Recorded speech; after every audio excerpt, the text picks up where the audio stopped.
was last June that I made the last talk about antivirus software, so this is an update from that.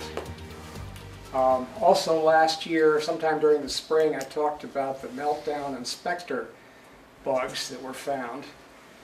And I hoped to say something more about that this morning, hoping that there was clearly an announcement that Intel and AMD have new chips out on the market in which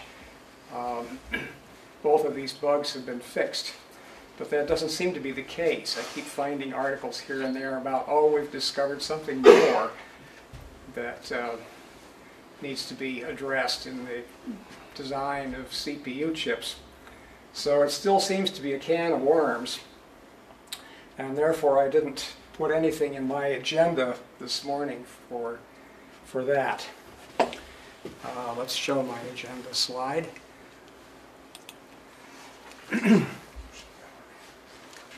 What I would like to talk about this morning is Windows Defender.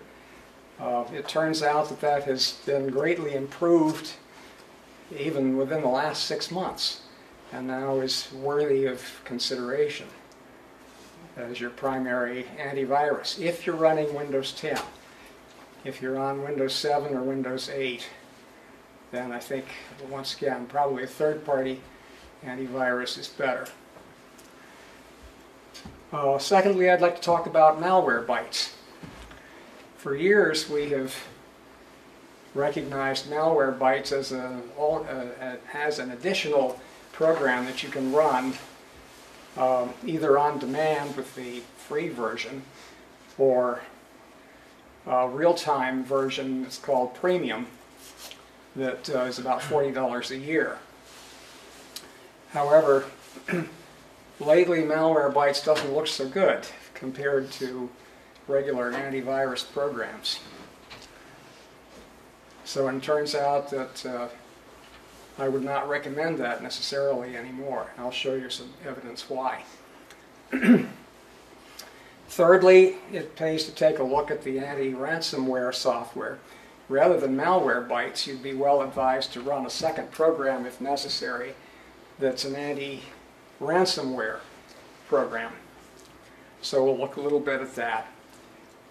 And then finally, I've got a lot of screenshots here of test results of all these third-party antivirus programs from several of the major independent test houses. AV Test, AV Comparatives, Simon Edwards Labs are the best, it seems to me.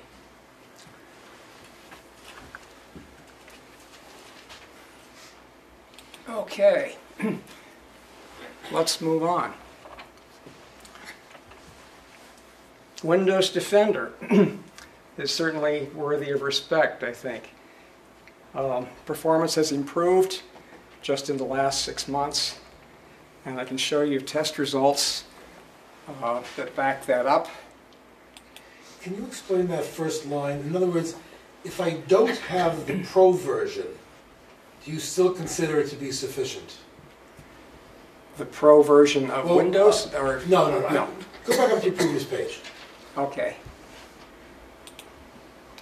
So... Oh, this pros and cons. I'm sorry. That's just pros and cons. Just okay, pros so and cons. So there's only one version of Defender? Yes.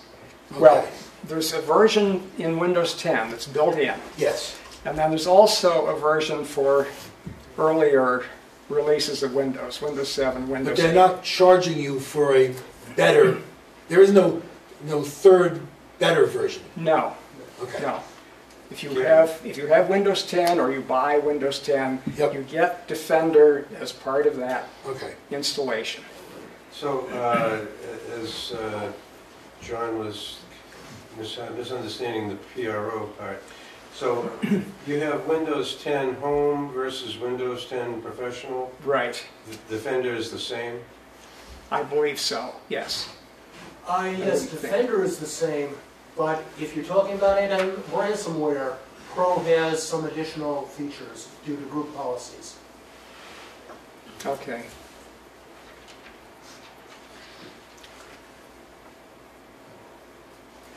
All right, I was going to show some test results next. This is from SE Labs. Could people in the back see that? Yeah. Yes. Some of us. Okay, well, all I want to show here is that Edwards Labs did these tests on antivirus and malware. And by the detected scores over here, you can see that nearly all products do pretty well. It's down to about through here.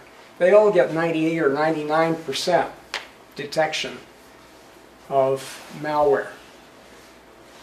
And then in most cases they block it pretty well or manage to neutralize it pretty well.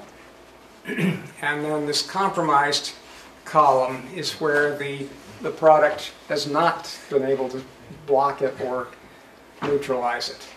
Gary, And then, yes, is there, for those of us who have Windows 7, is there any significant difference in the products between the Windows 7 and Windows 10 versions? yes, I believe there is.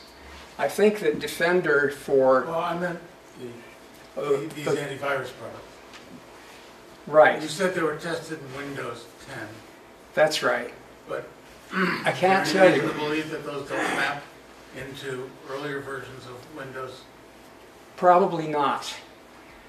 And I'll bet you that they don't put their money right now into making them better for Windows 7. Isn't Windows 7 due to expire at some point? 2020. Yes, February or March of I don't know 2020 why they it will would go out of spend any money support. on that. Yeah, They don't. right. But my understanding is that the Windows Defender that you can get for Windows 7 or Windows 8 is based upon the earlier security essentials. It may have been improved a little bit there, but it's not the same product as Defender that's built into Windows 10. Yeah, but I'm asking about things like Norton Security, for example. Yes, Whether that software is essentially independent of the Windows edition. I would say almost. Right now, it's hard to find comparative results because nobody's bothering to test with Windows 7 or Windows 8 anymore. Or 1. I think Virus Bulletin, perhaps, I discovered, still ran some tests in both Windows 7 and Windows 8. But Virus Bulletin doesn't put out that very nice RAP test quadrant that they used to, real-time protection versus what did they call it, the P, whatever the P was. But those graphs used to be very nice. I can't find those anymore. Apparently all they're doing now is issuing certification, is a stamp. Yes, this passes our certifying tests or not, and no data really released about it. So if you have Yes. a Windows 10 operating system currently, there's no action required to turn on Windows Defender? That's correct. I believe. Are you surprised by the fact that McAfee is so low on that thing? No, I'm not. Really? It's been true for a while now that McAfee has been slipping. I think the more interesting thing is that Kaspersky is at the top. I know, the Russians. are Yes, great. yes. They score very well in everybody's lab, apparently. But it looks like Windows Defender is even better because it detects and blocks 100 out of 100, while Kaspersky neutralizes one of those 100 but doesn't block it. Right. Although, So based on in this, it case- looks like Windows Defender would be the best choice. Right. Yeah. By 1% or whatever. Actually, if Okay. you're better than 98%, you're doing okay. That's right. That's right. Okay, let's move on. There's one more slide also in this Simon Edwards Labs series. This is more or less his summary of the entire thing. And here, Windows Defender doesn't quite get 100% anymore. But I've noted the comment at the bottom that the editor says that they downrated Defender a little bit because it failed to remediate 10 of the threats that they threw at it, out of hundreds. And then the legitimate accuracy score here, I also explain that down at the bottom. What it means is how accurately the product classified a legitimate application or a legitimate URL. That is, either said this is safe or doesn't bother you at all. So that's the meaning there.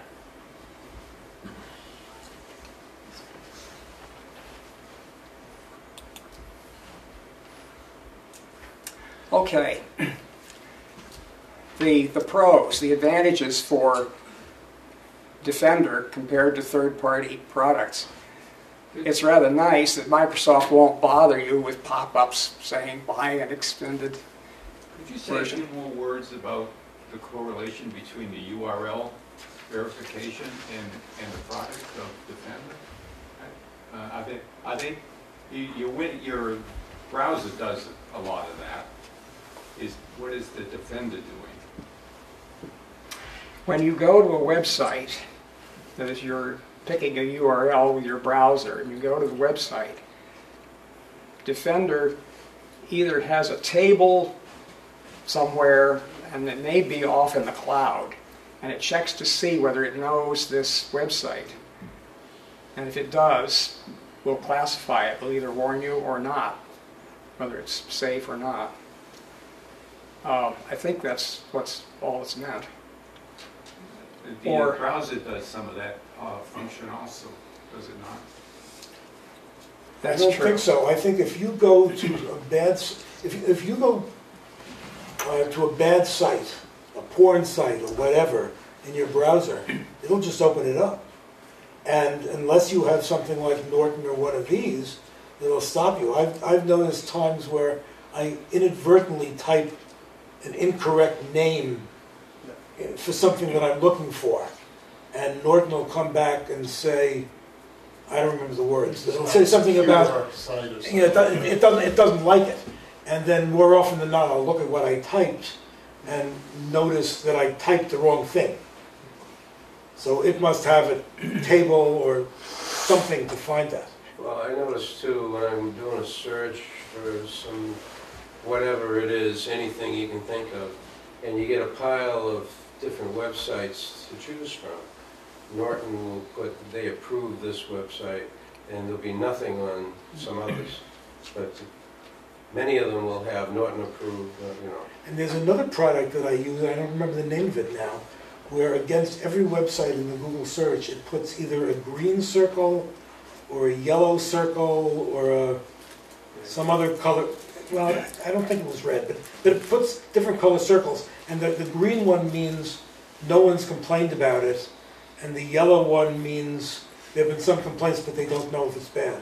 McAfee had Site Advisor, and there's also Web of Trust, which is... That was it, Web of Trust, WOT. Yes, those are effective, but they sometimes make mistakes and misclassify, and your legitimate site gets tagged. But Web of Trust is free, and so it's not a bad thing to have. And also the Chrome and Firefox browsers, and I believe also Edge, are beginning to notify you of bad sites and mistyped URLs. Okay. Okay, thanks, Bob. So Gary? Oh, yes. If you install a third-party antivirus, how does it work when Defender's already on the machine? Does it, we have two of them going? So it'd be belt and suspenders, or is it one or the other? Defender is smart enough to recognize if you have a third-party antivirus installed, and it shuts itself down in deference to the third-party product. There's a few Defender features that can coexist, and they can remain on, or you can select to turn them on. Mostly it does turn itself off.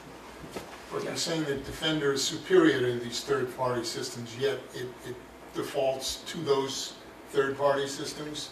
So you would want to shut off any other third-party system, so you're using only Defender then? Well, I'm not saying that Defender is superior to everybody. As Kaspersky, for example, probably outscores and outperforms Windows Defender. So if you wanted to put Kaspersky or Norton or another, Norton is another one that is very well rated. So Defender doesn't want to prevent you from installing something that you like better. Hey, we better get to your stuff. Okay. This I thought I would mention. This is just a hunch that I have, that Microsoft has an advantage with Defender, that because it's built into the Windows 10 operating system, that they can get more hooks into the hardware features than third-party types do. And my next slide, this is just to show you a lot of the little acronyms floating around that are sort of hardware features that are in Intel and AMD chips now that do special things when the operating system calls upon these special features. Data execution prevention, for example. That one I know a little bit about. What that means is that malware, although it might manage to sneak a piece of code into the data area of your computer and try to run it from there, the data execution prevention will catch it because it's trying to run something executable out of a part of the memory that isn't supposed to allow that. And these other features have similar advantages.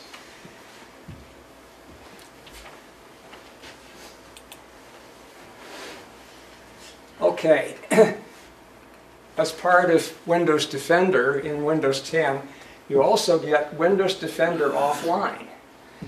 And the advantage of it is, if you select to run that, you have to do it manually. It runs before Windows boots up fully, and therefore is better able to catch malware, rootkits, and that sort of thing. Is that, you say manually, or do they notify you, or you got to go find it? I assume there's a tab or a menu pick or something that you can select, please run. Because when you're running Windows 10, you have this option saying, please run It's Defender offline, and then the computer will restart or something and run Defender offline as part of the restart process. It's not on automatically. No.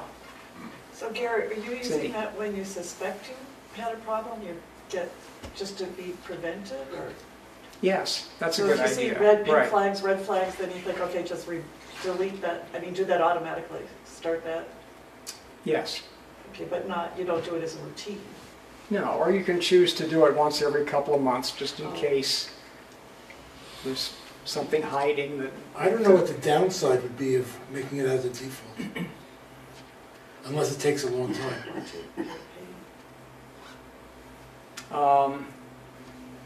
It may take a while to run. That's a comment I'm going to pick up in a minute, is that the scans in Defender are slower than a number of these other... But if it's part of the startup and it takes a half a minute to run, I mean, I don't know what it takes, but Yeah, I don't either. But it might be worthwhile to find out, because if it didn't take an enormous amount of time, it would seem to just be the safer thing to do. Every time you boot up. That would be my gut. I don't know. Are we asking how long a Windows Defender offline scan takes? Yes. Yes. It will do a quick scan sort of thing, the way Windows Defender will do. It takes about that length of time. Depending on what's on your hard drive, how big it is, it might take up to an hour, it might take 15, 20 minutes. Oh, you mean the thing that would happen when you turn on the machine? When it restarts and runs Windows Defender offline, it starts up and then it scans, and it runs about as long as a quick scan with Windows Defender. So that might be a good reason not to run it all the time. So it's not like these flash scans you can get with some of these other antivirus, Right. which will run pre-boot and are very fast.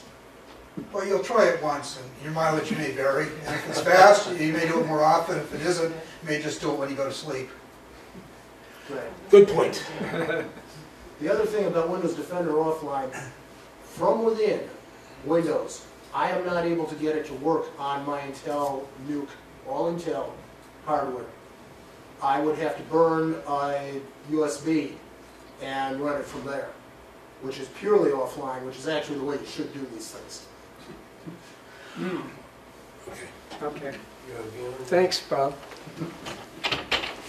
All right. And lastly, Defender does have some ransomware protection built into it. Okay, so now I'll skip down here. The last item.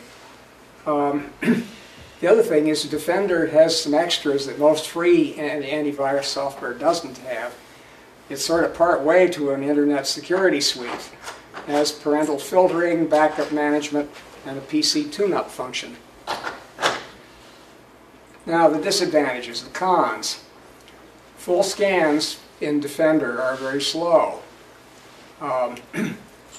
This is one of the editors at PC Mag that made this comment in an article that I read. And then also we look at some of these test results. Defender's presence weighs on PC resources more than most third-party competitors. Tends to slow things down. And finally, Consumer Reports rates user help as only fair. You would think that Microsoft could do a little better job with user help than apparently they do. But let's go in and look at some of these other test results. Okay, this slide is simply another protection test, this one done by AV Comparatives, and shows again that Microsoft is excellent. The only downside is they have more false positives than the average program here. But the top performers of the third-party ones are Bitdefender. We'll see that from Consumer Reports as well. F-Secure, Trend Micro, Panda, Microsoft. And then, interestingly, the other free programs do very well. Avira, Avast. This AVG, I believe, is their internet security product. So And then here's Norton. And in this case, Kaspersky didn't perform at 100%. These tests were run in October of this year, so it's very recent. So Gary, one thing to point out is that scale doesn't start at 0, it starts at 80%. At 80%, So they're that's very right. compressed, Yes. that range. So you're not really going to know the difference on the false positives between the products. So the false Well, positive the false but positive the, scale is over on the Oh, it is, right-hand side. okay. That's not compressed. Okay. It's the left-hand scale that is compressed. But also, if you're going to have a problem, the false positive is the one you want.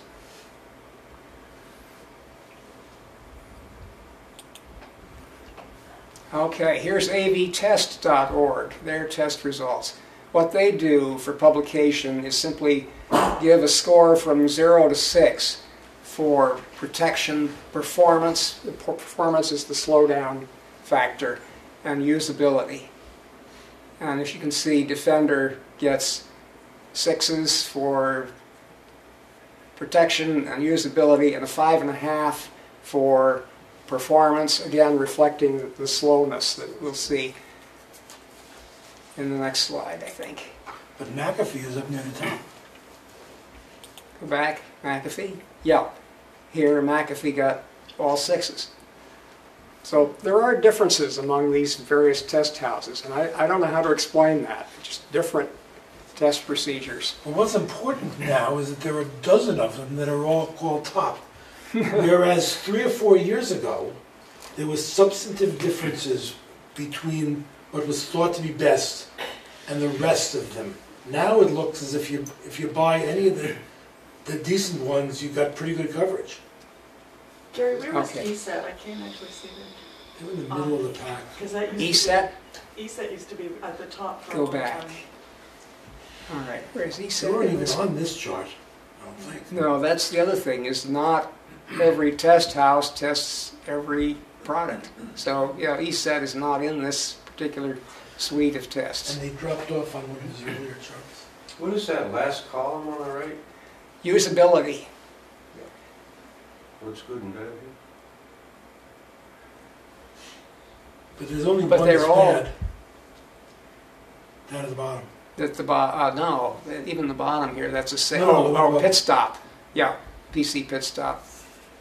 Poor usability factor. Okay, and then here's Consumer Reports. This was released July 30th, so presumably this testing was done sometime late spring. And at that point, they thought Microsoft didn't perform as well as the rest of the products.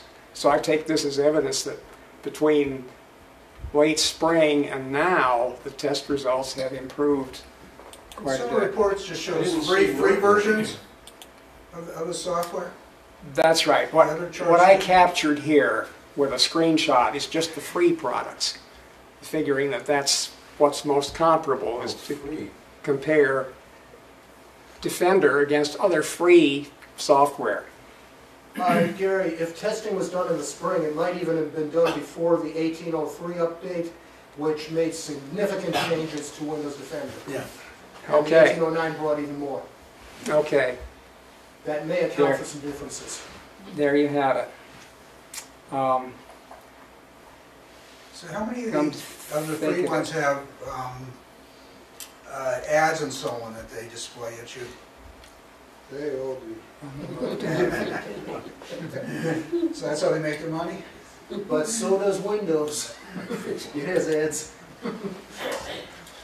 And you could also be running your AdWare Pro, AdBlock Pro. Ad block. How, I've done an advertisement for Microsoft having an ad block. Has anybody got any experience with that? I'm sorry, I missed the question. For Microsoft, I got an ad for a ad block product that they have. Have you got any, I guess you have to sign up for it or do something. I didn't even check into it. I wanted to, before I try any of those products, I want to hear how good they are, or are they worthwhile? No, I That might have be a not. subject for another talk. Yeah, Yes. I have not Possibly investigated about free. It is a good talk. ad Yeah, blockers. let's keep on going. Okay. I put in this slide just to show some of the evidence that Defender has improved. These are 3 test sequence dates from Simon Edwards Labs. The July test that we were looking at just a few minutes ago, the colored slides, where they had 98%, 100%, 99%. Back in the spring, it was only 89%. And in January through March, it was only 48%. And the competence award that Simon Edwards Labs gave at that time was only a B, and it's now improved to AAA. So here's the evidence that the successive releases, and then this is just showing the version numbers of Defender antivirus. They were incrementing the version numbers and got captured in the documentation of each of these 3 tests. Okay. Let's see, we finished talking about the cons. One other little point here that may be somewhat amusing or not. Microsoft is still Big Daddy. They will soon be adding protection. They probably have done it by now, where they're going to keep an eye on what other products you've installed, or products that are trying to persuade you to install them. Defender will employ certain evaluation criteria to pick out apps which are identified as either unwanted software or straight out malware, and will be removed automatically, coming in March 2018. And presumably that's in by now. They're also trying to push you to use their app store. just like Google and Apple do. So that's part of it. And in some of the products, you got to go in there and turn that off, the low-end products, that then you can't install anything outside of their app store. Okay, let me see if I've finished with the performance pictures here. Okay, the performance impact, the degree to which Windows Defender slows down your PC, or the whole range of products here shows. This is from AV Comparatives. Defender does slow things down more than the other products. And I've got another slide. Excuse me, what does the scale mean on the left?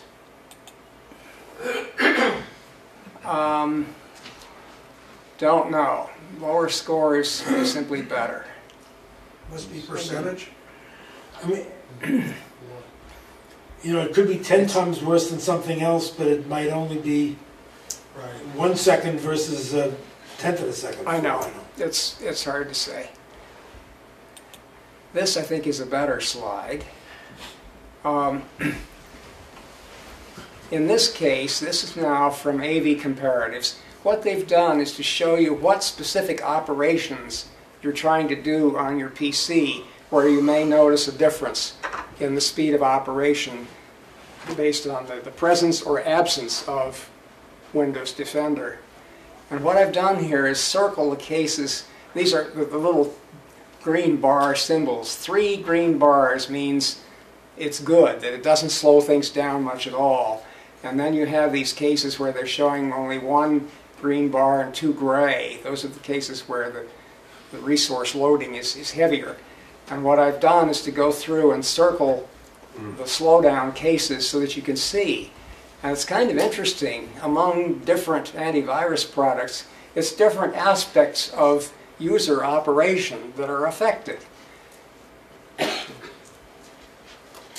So in the case of Bitdefender, I'm sorry, no, I'm trying to find, here's Microsoft down here.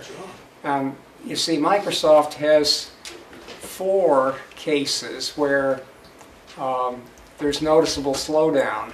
But slowdown could be better, because maybe it's doing a harder job. That could be, yes. Yeah, but I'm just pointing out. Yes, a better job. And more thorough, thank you, better word. And maybe having Defender doesn't bother you much if you don't do a lot of file copying. Archiving and unarchiving, I don't even know what that is. Somebody else can explain to me. If there's some formal process for archiving, I don't know what it is. That may have to do with things like zip archives and compressed archives. Okay. Pulling them in, pushing them back. Okay. Because if it's going to try to uncompress and scan and then recompress, that's going to slow down performance. Okay. Okay. Good point. And then finally here for Microsoft, installing or uninstalling applications is slower by quite a bit than some of the other products. But if you aren't installing new stuff very frequently, it won't bother you. So Defender may be fine as far as its performance is for you. Okay. This is a false alarm test. And Defender is kind of in the middle, actually, compared to these products. This is also AV Comparatives. I didn't get a label in on this. Gary? Yes? Would you necessarily, how would you know when a false, whatever you just said, how would you know that as you're using your computer, that that's happened? Well, it'll give you a message. Such and such is dangerous. And you have to decide whether that's true or not. And I mean, so that means so you do a search and you pick a site they don't like, that's when you're going to get the message? could be. Yeah, you could be trying to access a website that you found by a search and it says it's unsafe when in fact it is safe. And how Or- does anybody know that's a false positive? You don't? You don't. You don't, You just guess. yeah. I have that on my phone all Or- the time. An or- Android phone. There are a couple of sites on the Test web, drive knows. there are a couple of sites on the web where you can go and check whether a certain website is legitimate or not. I've forgotten the name of those. It's been mentioned in the past, but there are reference sites that you can, Bob, yes. Yeah, the other, in addition to websites, false positive can also refer to you're trying to download or run a program that you know is legitimate, like I run the near sulfur utilities. They almost always pop up some kind of warning, because they will do things that are similar to a malicious program. But I know that I wanted that, I know that I ran that, so I can make a specific exception for that particular item in my antivirus, if it's a good antivirus. Otherwise, you'd be best not to run when it says don't. Okay. This chart is from PC Mag online. And, okay, actually I put this in here partly to show Malwarebytes, that Malwarebytes does not test as well as the best of the third-party apps. So let's go back to my main slide now. Okay, covered this. Malwarebytes. No longer recommended. Its malware detection test scores are lower than the best regular antivirus products. And that slide is what I just showed you, the blue chart there.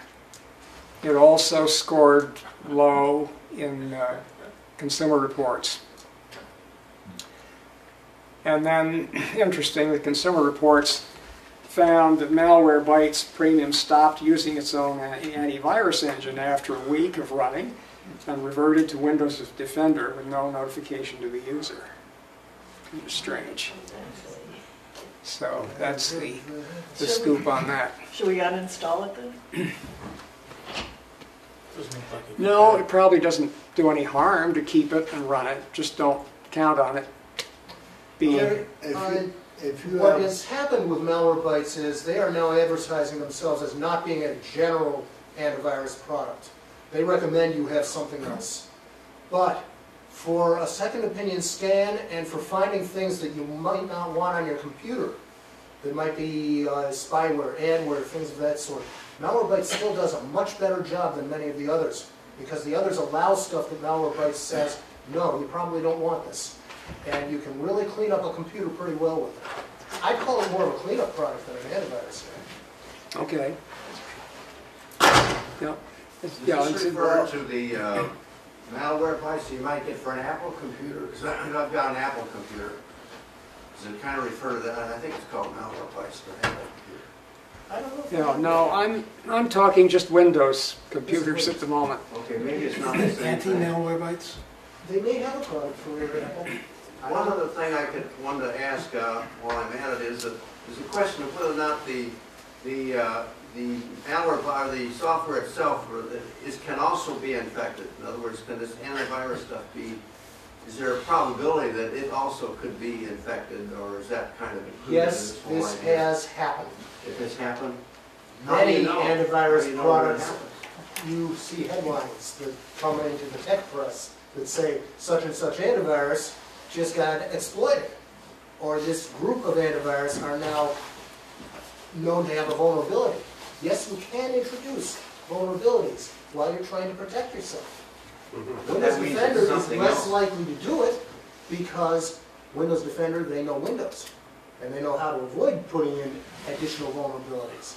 Also, for whatever it's worth, Kaspersky, because it's a Russian company, has gone through a 2-year process with the DoD and Homeland Security and others, where there were some concerns that the Russians had inserted stuff into Kaspersky, and as a result, the DoD and the aerospace companies have now refused to install and have uninstalled Yeah.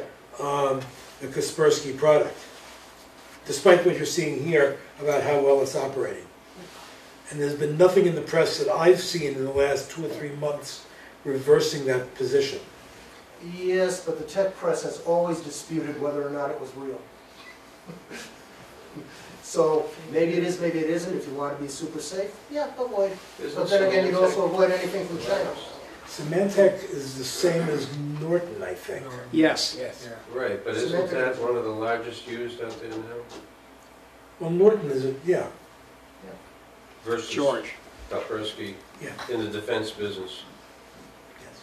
George. So when Windows 10 came out, I had Microsoft over at the mall install it for me. And in the process of doing that, they installed Malware bytes free as part of my computer. Mm-hmm. So does that mean that I should uninstall it now? Or just forget about anything, or what? No, I think with the comment from Bob, I would keep that updated. Malware bytes free needs to be updated manually. You have to do it yourself. Yeah. But if you've got it, why not? Just keep it up to date and use it now and then. All right. You will find that Malwarebytes will find stuff that the other antivirus doesn't care about. But you might care about it because it's cluttering up your machine and may even be slowing you down.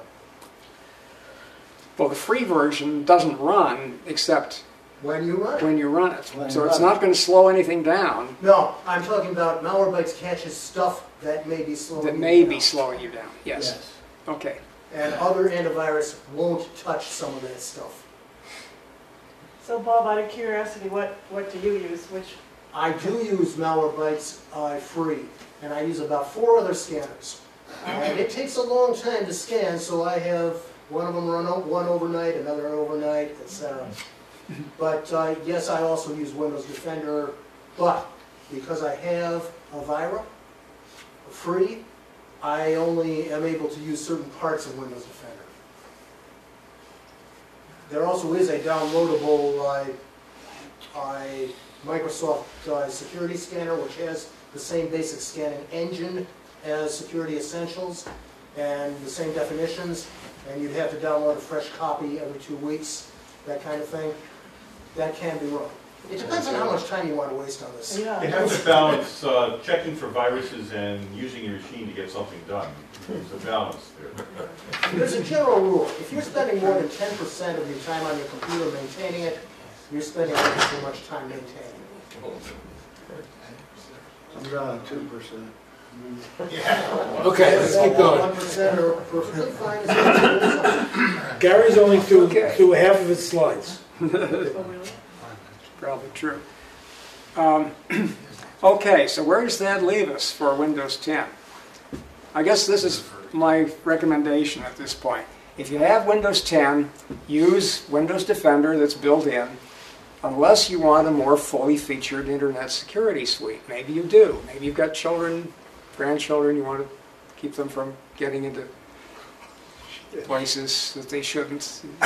Use the parental controls feature in an Internet Security Suite, or spam filter, or whatever. These are extra features that are available. But then I would add an anti-ransomware product and occasionally run the Defender offline or another third-party downloadable antivirus scanner as a backstop. Or as Bob is saying, he still has faith in Malwarebytes, run that every now and then. Yeah, moving everywhere. For Windows 7 or 8.1, choose a free or paid antivirus or an Internet Security Suite, and an anti-ransomware product if it's not already included in the third-party antivirus that you're using, and then occasionally run a third-party downloadable antivirus scanner or Malwarebytes. Okay, let's take a look at the, one more slide here. I'll just point out my main focus here has been on Windows PCs, but I also have some screenshots of test results on Android, Apple Macs, and smartwatches and fitness trackers We may not get to those this morning, depending on time, but when I post this, I will put those charts in so that you can look at them.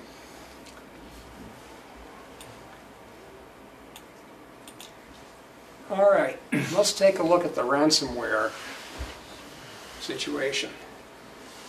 The anti-ransomware products, there are three types. There are those that block ransomware or try to, and there are ones that provide removal and recovery from ransomware, or some of them do all three things. First, the blocking ones. Here's a choice of products. And I'll now go to the next slide here. That's unreadable. Yeah, the next slide here is from PC Mag on their testing of anti-ransomware products in this summer that came out. And so their top choices with editor's choice here: Bitdefender, Zone Alarm, WebRoot, CyberSite that I have not heard of before. But that one's free. Yep. And it's ranked top. Yep, free. And Acronis has a free product as well. Can you read that name, since I can't read what's in the black box? Here, CyberSite Ransom Stopper. This label here. Yeah. Yeah.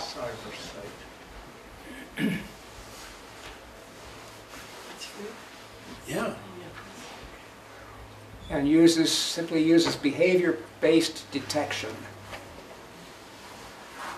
Some of the other products provide features that prevent file modification or have a file recovery routine built in. I mean, I don't know what those 5 circles mean, but there's nothing higher ranked than the free one that's there. True. True.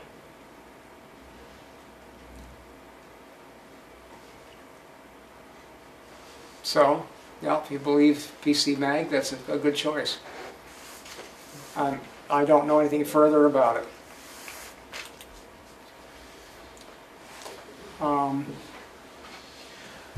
By the way, it would be nice if somebody wanted to try one of those, and at the next potpourri, I don't remember what it is, come back and report on actually using the ransomware products.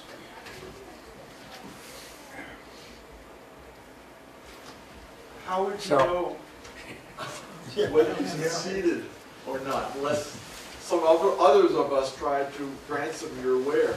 Has anybody been hit by ransomware that's in the room? Have you? No. I walk around my computer once every night, and that's what's protected me. Right. Until it actually does, or you protect it, or whatever, you don't know, right?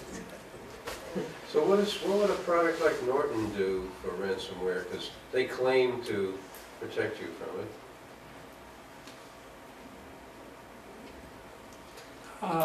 Don't know. That did not come up in the list of The details get pretty technical when it comes to preventing ransomware attacks. That's all I'm going to say. It gets pretty technical. There are things that it has to do inside the file system and in the drive itself. What is ransomware now that you talked about it? Ransomware is when the software takes over your computer because some bad guy has gotten it in, and then it encrypts all your data. I mean, they work differently, but it encrypts all your data. You can't get to anything. And then it says to you something like, please send 3 bitcoins to such and such an address, and we will send you a code to unlock your machine. There's a second variety of ransomware that simply locks up your screen and puts up a message in order to get... I've been hit with that, but the first thing I do is turn the machine off, start up, it's gone. Yeah, but there's something called APT. It's persistent threats. Advanced persistent threats is what, was inflicted in Iran on their psychotrons and so on. where it's persistent, it doesn't go away if you I see. reboot the machine. It's Yeah. more serious. So a lot of the antivirus is more passive. It scans as it goes through, and there's a little bit. These products sound like they're more intrusive. They actually change the layout and make duplicates and things like that. In addition to the virus checking and such. So if you do get infected, they have some sort of out to help you get out of the situation. Now, sometimes if you can reboot your machine from a stored version of your full system, OS and everything else, from, let's say, a week ago. Now, you may have lost what you've done in the last week, but you brought your machine back to the state that it was in prior to the ransomware having taken over your machine. Yes, a full wipe and reinstall will often work, almost always. But, like you said, you'll only have what you back up. And it's not easy to do. I know that I couldn't do it, so. Actually, doing sufficient to get rid of most ransomware instances and start over can be done with products like Macro and Reflect or Easiest to Do. So I'd hire Bob. What doesn't take much time. Since I guess maybe I'm living in La La Land, but I use Norton Ghost. And is my faith reasonably well placed? You're good to go. So That's as good as anything. Okay. So I saw a demo of a guy that, you know, these guys call up and say they're from Microsoft, install software and so on. So what he did is he used a VM, and he had them install the product there, and then he actually sabotaged their machine. And he's like, but unless you have a VM, you can just refresh, is if you're really paranoid about it, right? But again, what you get back to is what your reference point is. If you have files, then you just on the side and they can. We probably should get moving here. We can have some separate time on what this is all I will about. talk in February about the value of doing backups and all this other with regard to security. Right, okay, thank you. Okay. Okay, so these are products that will help you recover your machine without paying a ransom. You can try these. Some of them are downloadable. And then products that provide both blocking and recovery, AppCheck Pro and WebRoot Secure Anywhere Antivirus. Did you have to install these before you get hacked, or some of these Yes, after you get hacked? I think you need to install these before you get hacked, yes. Well, if they can undo. Okay, and from my looking at this, here's what I would recommend. Again, mostly based on PC Mag. Since WebRoot Secure Anywhere is designed to run in conjunction with regular antivirus, you just install it as a second program and gets very good test scores from PC Mag. Although it didn't test so well at Simon Edward Labs, it's not your primary antivirus after all. And then it turns out that if you happen to pick one of the Bitdefender products as your primary antivirus, that includes anti-ransomware. And again, good test scores. Top rated by Consumer Reports, AV Test, and AV Comparatives.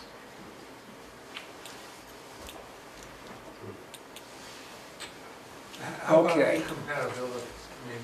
I mean, can you put all of these, put you know, 2 or 3 of these on your machine and have it survive? And then slow it down. Well, I guess I would pick one. If it's something that's running real time, I would pick one, not multiples. yeah, but I mean, these products, I mean, some of them are outstanding antivirus and some are outstanding anti-ransomware. Right. So, you have So you're okay with one antivirus and add one anti-ransomware product, I would say. But didn't some of the anti-ransomware, weren't they combinations of antivirus? So then you're basically running your Windows Defender then you do your Bitdefender that also has antivirus and the anti-ransom, that's not a problem. It doesn't slow things down. I believe it would be okay, because Defender would detect Default, okay. Bitdefender and shut off. shut itself off, mostly, as Bob points out. Okay. So you'd have Bitdefender as your primary antivirus and ransomware protection, because that's built in. So what are you saying up there? I mean, I have Norton, so I'm in pretty good shape relative to Bitdefender? Good choice. I don't know, 77 looks the same as 80 to me. Yeah. Oh, okay. This slide now is back to the third-party paid subscription products in the testing by Consumer Reports last spring. And one thing I wanted to point out here is the varying extra features that are in these. The Bitdefender has the anti-ransomware. Norton has anti-ransomware. Trend Micro has it. Kaspersky. So if you choose any of those products, like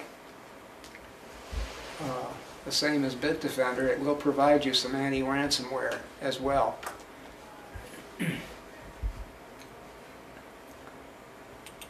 So you're paying $30 to $40 a year. It's a subscription model? Yes. And that covers one PC or multiple PCs, or depends on the product? I think they're quoting the one PC price here, but you can, many of them offer 3 machine versions, or 5, or whatever, and the pricing just varies. Oh, that's Android. Okay, so we've reached the end of that. Let's see what else I've got here. Oh, okay, to go along with the Consumer Reports slide, there are column headings. Protection, on access, on demand, ease of use, messaging, help, the anti-malware capability, and use of resources. So I thought I would capture those definitions. It's sometimes a little hard to know what they mean. Their overall score is their assessment of performance detecting and blocking online and offline threats, ease of use, and effective response to newly discovered malware, as they combine those criteria in determining their overall score. Protection, how well the product is protected against live exploits from websites. But then I'm a little confused about the difference between their on-access score and their on-demand score, because it seems to me they overlap a good deal. On access means when you open something, it'll be scanned, or when you download something new, it'll be scanned. On demand means you ask it to scan. Okay. It's often within the context menu. Okay. Thank you.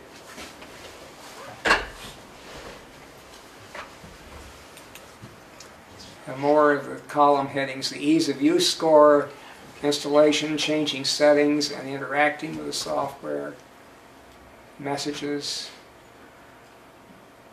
expects easy to access, clear messages, help score, anti-malware score, the effectiveness is for scanning the PC on demand, and use of resources measures software's use of memory, impact on boot up time, and tendency to slow the computer operation during a scan. Gary, on the help So score, is that are you getting it online, are you getting it in a chat form, or are you getting it on the telephone? It's not clear. That's true. They don't distinguish either. I presume this is the built-in help, or when you click on help in the product, if it does go out to the cloud, what does it find? Is it helpful or not? I agree. All of this, this is kind of hard to see here. But when I post it, you'll be able to look at it in full. Also, I don't have the full length of this chart reproduced here. There are more products that score below 75. And I'll post that. You'll see when I post it that I do give you the full range of about a dozen of the paid products to look at.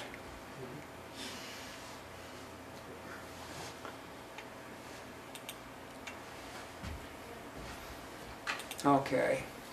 Oh, I put a glossary in here. Because when I ran across all these acronyms for hardware features, I looked up some of them and put these in. UEFI replaced the BIOS. TPM is Trusted Platform Module.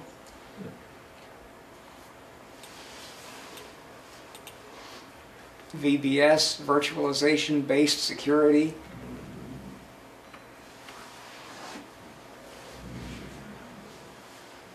And Memory Attributes Table.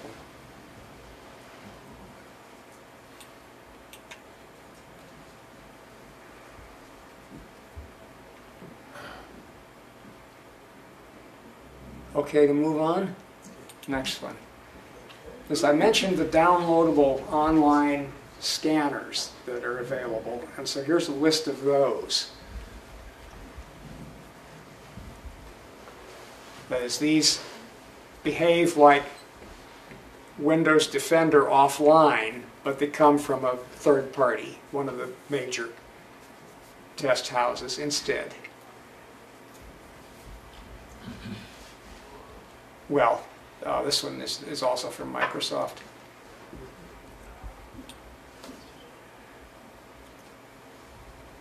So you just navigate to the site and ask it to do a scan and you're done? Right. Go to the site and somewhere there'll be a menu pick for offline scanning and pick it. Yeah, it should be pointed out, some of those you have to be connected to the internet while they scan. Others you scan locally. Like Microsoft, you scan locally. And then I came across mention of these other malware removal tools, so I thought I'd put that in as well. You keep on referring to it as malware bytes. Isn't it anti-malware bytes? No, it's malware bytes. Okay, we have gotten to things other than Windows computers here. Android devices, antivirus product tests by avtest.org. So here are the, it turns out they have approved all of the ones that they tested. Yeah, they are in series, or in order by scores here, pretty much. Let me see if I can just blow this up a little bit and look at the top of the table. Make it a little easier to see. So if you've got an Android device, I would pick one of these. Trend Micro, this is McAfee. Sophos, Norton, oh no, it's McAfee. Who's this? Got a problem with resolution here. I guess it's called We Secure.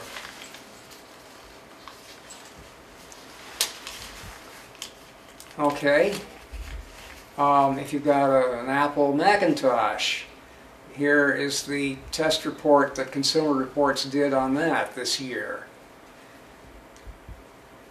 Avira free for Mac, Avast free for Mac, AVG free for Mac, and then there are some paid security suites for Mac as well.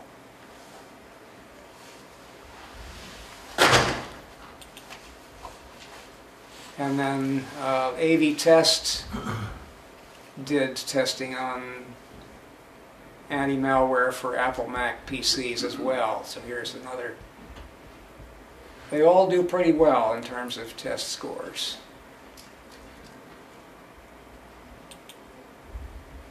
Smartwatches and fitness trackers, as tested by AV Test.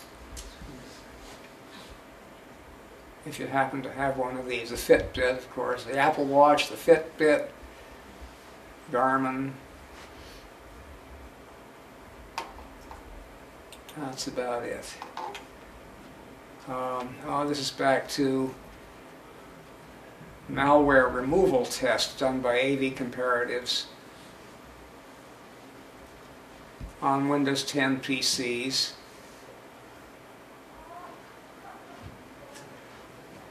For what it's worth. Okay, here's the full table from Consumer Reports. Let's try magnifying this a little bit. The reason I have this in here is to show you that Malwarebytes tests rather low compared to the other antivirus products in the opinion of Consumer Reports.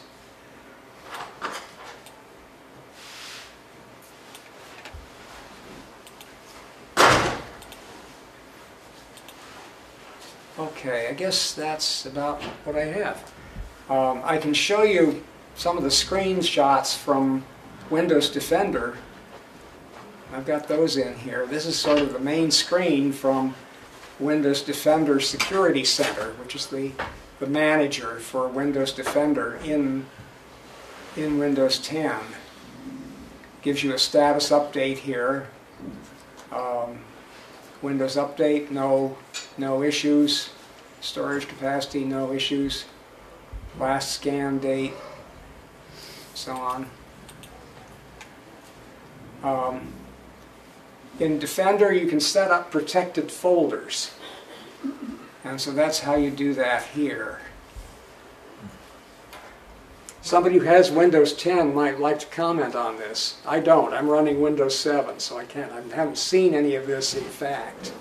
But yeah, if anybody... protected folders is supposed to be to protect against the ransomware type of attacks. Okay.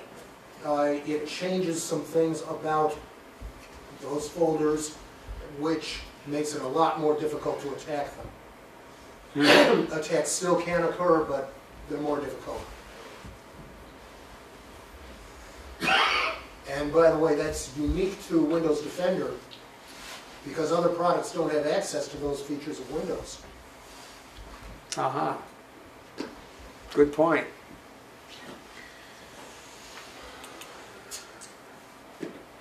Oh, okay, here's the main control page where you would select scanning if you want to scan on command in Windows Defender. Check on the firewall settings, and here's the parental controls option over here. Any comments from Windows 10 users on this? I have, of course, used Windows Defender for various scans, manual. By default, it just sets itself up automatically to scan periodically. You wouldn't want to mess with the firewall unless you're having some difficulties. Okay. You just check that it's on. And it does the regular system health that's been taken into Windows Defender. And I will explain in my talk a little bit about why that system maintenance stuff is in security now. I will talk about that in February. Okay. All right, I've come to the end of my material. That was wonderful. Okay.